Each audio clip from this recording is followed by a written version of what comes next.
Министерството за земјоделство ќе ги зголемува капацитетите на Агенцијата за финансиска поддршка во земјоделството и руралниот развој, за да може навреме да се исплаќаат субвенциите.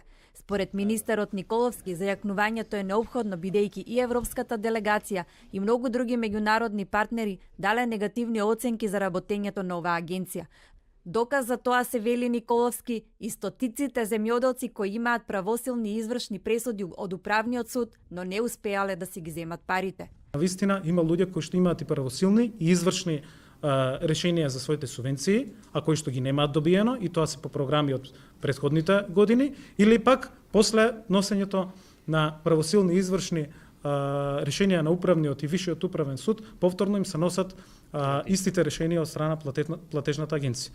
Николовски вели дека според бројките кои се презентираат денеска, повеќе од јасно е дека во моментот се исплаќаат се повеќе за останати субвенции од претходните години, отколку субвенциите предвидени за тековната година.